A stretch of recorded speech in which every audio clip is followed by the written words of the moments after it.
So in bitterness, the common executioner, whose heart the accustomed sight of death makes hard, falls not the axe upon the humbled neck, but first begs pardon. Will you sterner be than he that dies and lives by bloody drops? I would not be thy executioner. I fly thee, for I would not injure thee. That tells me there is murder in mine eye. 'Tis pretty sure and very probable that eyes that are the frailest and softest things, who shut their coward gates on atomies, should be called tyrants, butchers, murderers.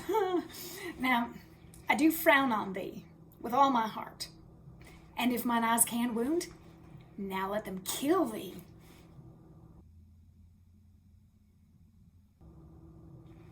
Now counterfeit this wound. Why not fall down? Or if thou canst not, oh, for shame, lie not to say mine eyes are murderers. Now show the wound mine eye hath made in thee. Scratch thee but with a pin, and there remains some scar of it. Lean upon a rush, the cicatrice and capable impressure that palm some moment keeps. But now mine eyes, which I have darted at thee, hurt thee not, nor am I sure there is no force in eyes that can do hurt. Oh, dear Phoebe, if ever, as that ever may be near, you meet in some fresh cheek the power of fancy, then shall you know the wounds invisible that love's keen arrows make. But till that time, come not thou near me. And when that time comes, afflict me with thy mocks, pity me not, as till that time I shall not pity thee. And why, I pray you, who might be your mother, that you insult, exult, and all at once over the wretched? What, though you have no beauty, as, by my faith, I see no more in you than without candle may go dark to bed, must you be therefore proud and pitiless? Why, what means this? Why do you look on me?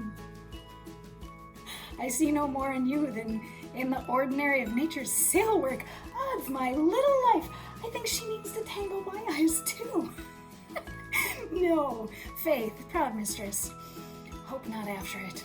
'Tis not your inky brows, your black silk hair, your bugle eyeballs, nor your cheek of cream that can entame my spirits to your worship. Oh, you foolish shepherd, wherefore do you follow her like foggy south puffing with wind and rain? You are 1,000 times a properer man than she a woman. 'Tis such fools as you that makes the world full of ill-favored children. 'Tis not her glass, but you that flatters her, and out of you she sees herself more proper than any of her lineaments can show her. But mistress, know yourself.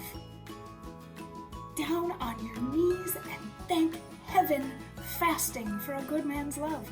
For I must tell you, friendly, in your ear, sell when you can. You are not for all markets.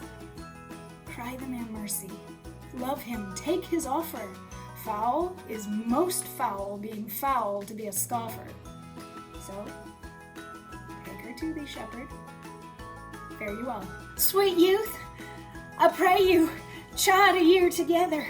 I had rather hear you chide than this man woo. He's fallen in love with your foulness, and she'll fall in love with my anger. If it be so, as fast as she answers thee with frowning looks, I'll sauce her with bitter words. Why look you so upon me? For no ill will I'll bear you. I pray you, do not fall in love with me, for I am falser than vows made in wine. Besides, I like you not.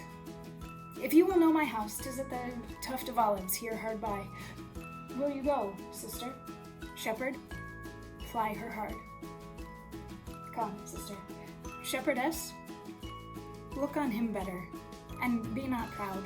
Though all the world could see, none could be so abused in sight as he. Come to our flock. dead shepherd, now I find thy saw of might. Whoever loved, that loved not at first sight.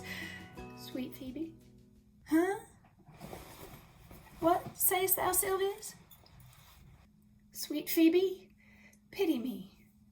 Why, I am sorry for thee, gentle Silvius.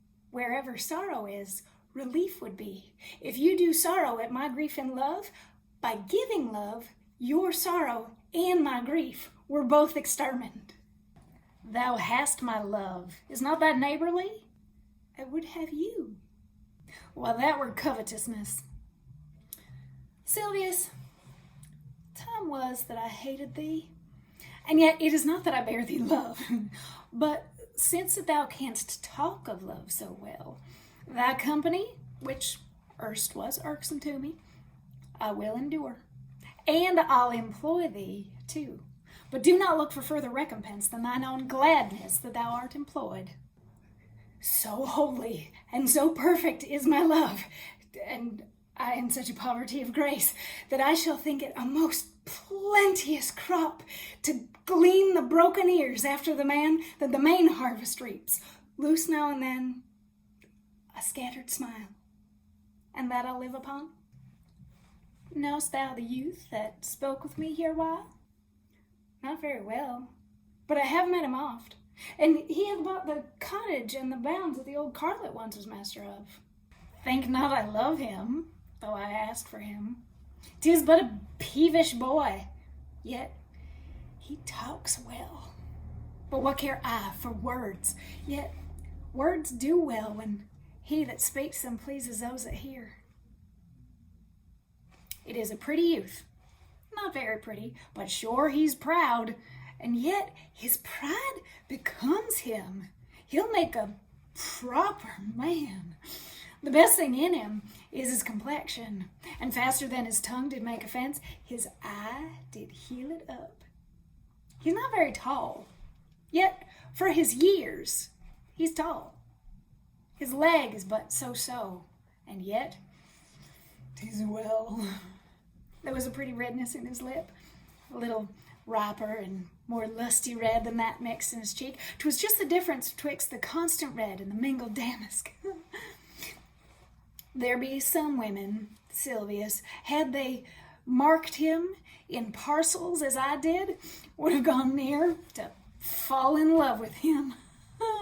But for my part, I love him not, nor hate him not, and yet have more cause to hate him than to love him. For what had he to do to chide at me? He said mine eyes were black and my hair black, and now I'm remembered scorned at me. I marvel why I answered not again.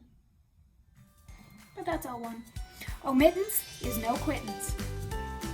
I'll write to him a very taunting letter, and thou shalt bear it, wilt thou, Sylvia?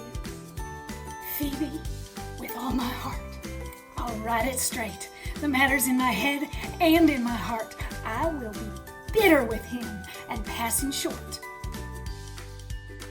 Go with me, Sylvius.